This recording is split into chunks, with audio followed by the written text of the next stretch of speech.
नारायण नारायण नारायण। तीन तरह के सेवकों का खासा जिक्र आया है शास्त्रों में।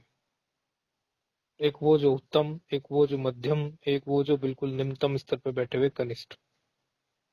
उत्तम सेवक, सेवा उसको बतानी ही नहीं पड़ेगी, और ऐसे उत्तम सेवकों को अपने आप ही ऐसा ईश्वर बुद्धि विवेक देता है कि वो स्वयं ही सेवा को अपने आप खोज लेते हैं और कर लेते हैं। मध्यम सेवक, उसको आप सेवा बताओ वो कर लेगा। कनिष्ठ सेवक बिल्कुल थर्ड क्लास। आप सेवा बताओ, वो सेवा के नाम पर टालता जाएगा, मना करेगा नहीं और करके देगा नहीं। ये आज के संसार में कनिष्ठ सेवक बहुत हो गए।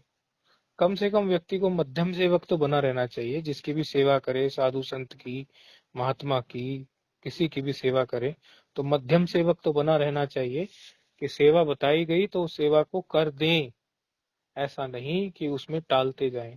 मध्यम सेवक तो बना रहना चाहिए।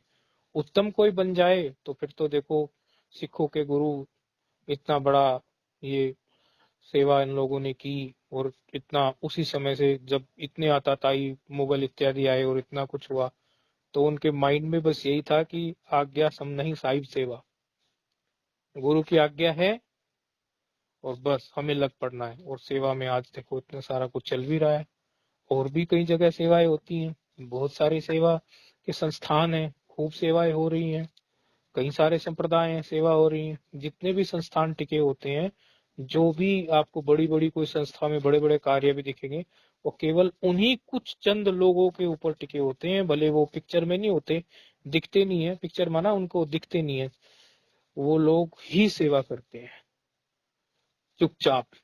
बस केवल उनके माइंड में होता है, मुझे सेवा करनी है, मुझे सेवा करनी है, मुझे सेवा करनी है। इस तरह के दृष्टिकोण से वो लोग लगे हुए होते हैं। और जो मध्यम सेवक होते हैं उनको बताओ ऐसा सेवा कर लो, ऐसा सेवा कर लो, ऐसा सेवा कर लो। कनिष्ठ सेवक जो होते हैं उनको तो बताओ आप, वो तो एकदम थर्ड क्लास है। वो भारी दुर्गति को प्राप्त होते हैं कनिष्ठ सेवक, भारी दुर्गति को। क्योंकि एक तो उन्होंने सेवा करने का पूरा ढोंग कर रखा है, और सेवा की उन्हें आज्ञा भी दी। हमारे पास भी कई लोग आते हैं, हमें कहते हैं महाराज जी सेवा करेंगे, सेवा करेंगे, हम आपकी सेवा करेंगे। मैंने कहा हम अपने आप में तृप्त हैं, अपने आप में मस्त हैं, हमें आपकी सेवा की कोई आवश्यकता नहीं है। हमारा सब चल रहा है आकाश वृत्ति से, हमारा भोजन का प्रबंध हो जाता है, बनाने वाले बना जाते हैं, राशन देने वाले राशन दे देते हैं, सारी व्यवस्था देने वाले सब अपने अपने ढंग से जिसकी जो व्यवस्था होती है वो करता है। सबकी अपनी अपनी सेवा है, अपनी ढंग से करते हैं। हम किसी को ऐसे बोलते नहीं। फिर कोई पीछे पड़ जाते हैं तो उनको बोल भी दिया कि चलो अभी इस कार्य को करना है, इस कार्य को करने जा रहे हैं समाज हित में, और लोगों को और अधिक लाभ मिलेगा, तो उसमें जो सेवा कर सको कर देना। उसके बाद भी सेवा की 10 बार बात पूछ के कहते रहेंगे, सालों साल से कहते रहेंगे सेवा करनी है, सेवा करनी है, और वो कभी सेवा करते ही नहीं, टालते जाते हैं। अब बताओ उनको कनिष्ठ कहेंगे, मध्यम कहेंगे, उत्तम कहेंगे, आप ही देख लो। हमें उनसे भी खैर कोई गिला शिकवा नहीं, भगवान ने उनकी बुद्धि ऐसी बनाई है।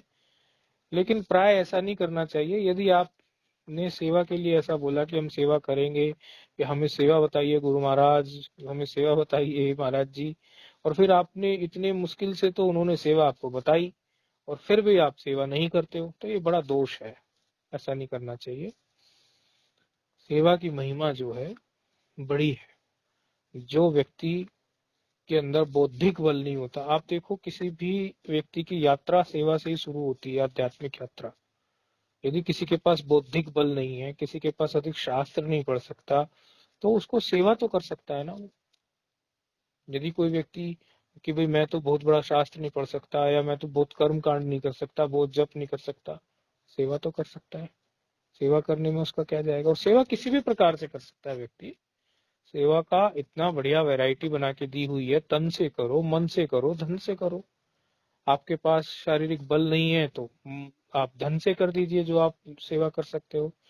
शारीरिक बल भी नहीं है, धन भी नहीं है, तो मन से करो। मन से क्या करोगे, बोले चलो आप कुछ शुभ संकल्प करो, शुभ भाव करो, कुछ जप करो, समाज हित के लिए जप करो, सनातन धर्म की रक्षा के लिए करो, गुरु महाराज, संत परंपरा, गुरु परंपरा ये इसी तरह सुदृढ़ हो और धर्म का प्रचार हो, प्राणियों में सद्भावना हो और विश्व का कल्याण हो।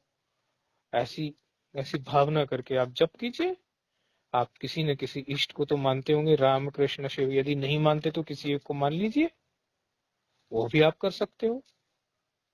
लेकिन सेवा ही करनी चाहिए आप लोगों को। जब कोई सेवा अवश्य करनी चाहिए, सेवा ही करनी चाहिए, इस प्रकार तो कहना थोड़ा ठीक नहीं, लेकिन सेवा अवश्य करनी चाहिए।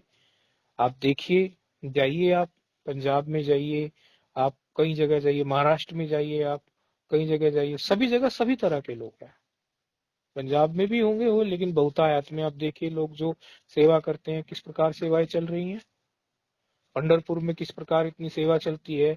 या आप देखिए आपका पुणे में देखिए, आप देखिए पंजाब में जाइए आप, इतनी बड़ी बड़ी सेवाएं जो चलती हैं, इतने बड़े गुरुद्वारों में इतनी सेवाएं चलती हैं। जगन्नाथपुरी में आप जाइए, वहाँ इतनी बड़ी रसोई है जगन्नाथपुरी में, नित्य भोजन बन रहा है। यदि वहाँ सेवा निष्काम भाव से करने वाले लोग नहीं हो, इतना सारा चावल रोजाना बनता है मां अन्नपूर्णा की रसोई में, इतना सारा, तो सेवा करने वाले भगवान उनको निमित्त बना के उनसे सेवा करते हैं, तो वो करवाते हैं ना, भगवान ही उनसे, भगवान उनसे निमित्त बना के सेवा करवाते हैं, तो उनका मन होता है वो उत्तम सेवक की तरह खुद ही सेवा खोज लेते हैं। कितनी दाल कितनी तरकारी रोज पकती है। अब देखिए जगन्नाथपुरी की रसोई, करवाते तो भगवान ही है, लेकिन निमित्त तो कोई बनेगा ना। तो उत्तम सेवक सेवा को पूछेगा नहीं, स्वयं से खोज लेगा। मध्यम सेवक सेवा के लिए आपसे पूछेगा, उसे पता नहीं चलेगा, उसकी बुद्धि इतना काम नहीं करेगी, लेकिन कर मध्यम सेवक भी अच्छा है, उसको सेवा बताई उसने पूरी कर दी। लेकिन वो सेवक जो सेवा पूछता भी है, सेवा का वायदा भी करता है, सेवा करूंगा करूंगा भी कहता है और सेवा नहीं करता, वो तो बिल्कुल थर्ड क्लास सेवक है। ऐसा दोष किसी के जीवन में ना आए। नारायण नारायण।